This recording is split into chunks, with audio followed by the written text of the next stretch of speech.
everyone. Welcome to our panel discussion on a very important topic, the ethical dilemmas in teacher-student communication. Communication is at the heart of education. It builds understanding, fosters relationship, and supports learning. But sometimes communication can also lead to ethical challenges and confusion. Today, we will discuss the boundaries and the responsibilities involved in this interaction. Let's hear what our panelists have to say. First, let me begin with Teacher Santos, a senior school teacher with over 20 years of experience. Teacher Santos, what kind of ethical issues do you face while communicating to students? Thank you, Ms. Reyes. As a teacher, we often face tricky situations when students come to us with their personal problems. We want to help them, but as a professional teacher, we need to set boundaries in order to maintain a professional. As a teacher, we need to maintain a professional between teacher and a student. Because in the Code of Ethics, Philippine teacher very clear na in Article 6, for example, stresses the teachers should avoid intimate relationship with the students, uphold professional behavior at all times. Also, even something as a simple communication in the classroom, like our verbal or our tone or our gesture, it can be misread and they are sensitive into it. We must be mindful for that. Very true. Now, let's hear from Dr. Lopez. As someone who deals with both teacher and student, what's your perspective? So I completely agree with Mrs. Santos. One growing challenge is about digital communication. Like a short, friendly reply or message on a messenger or WhatsApp. It might seem harmless, but at the same time, it can be easily misinterpreted, especially by students and teachers. It's like, I remember a situation where a teacher messaged a student about a certain homework, but then the language used was too casual. So suddenly, the student shared this conversation to a friend, and it became a gossip to everyone. So to avoid this, I always recommend using online platforms that only focuses on school purposes. Like a teacher also should avoid replying to a messages late at night because it might sounds uneven, and also this adds a layer of professionalism and avoid any suspicion. That's a very useful tip. Now, let's hear from Jane, our student representative. What do students think about this issue? Thanks, Ms. Reyes. Honestly, many students feel uncomfortable opening up to teachers, especially when we're not unsure if our trust will be respected.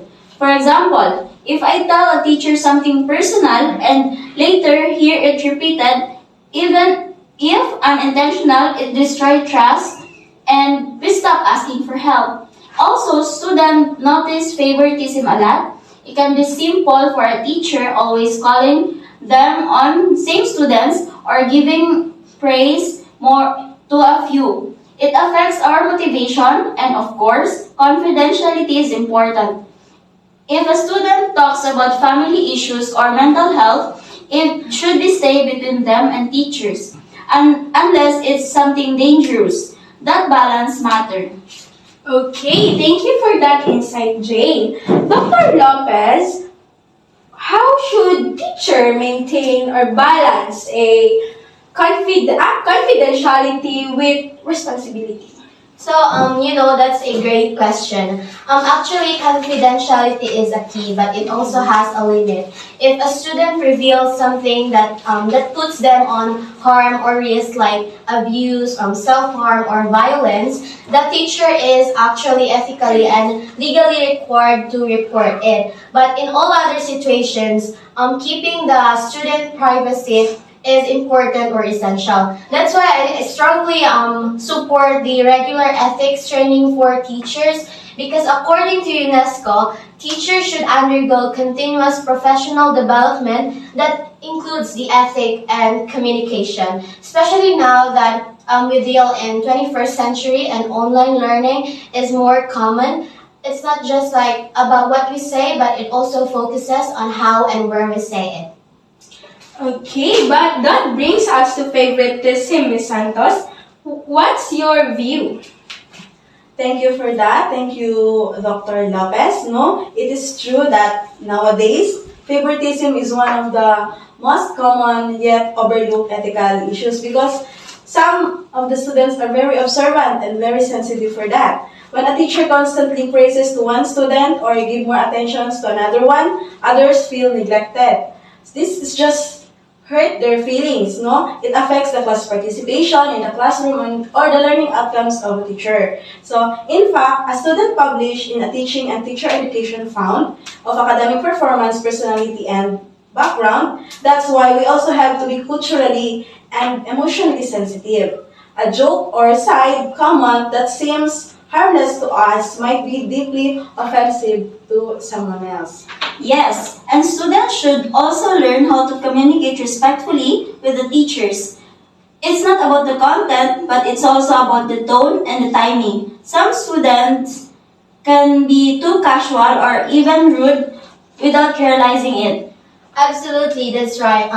Communication actually is, you know, that it is a two-way process, but the teacher must always lead by example, or the teacher should always like represent as a role model. It includes like creating a safe or respectful as well as an inclusive environment. These are the teacher's responsibility. This includes like using the neutral language, specifically the formal language, being consistent in rule as well as listening to students without judgments or any criticism.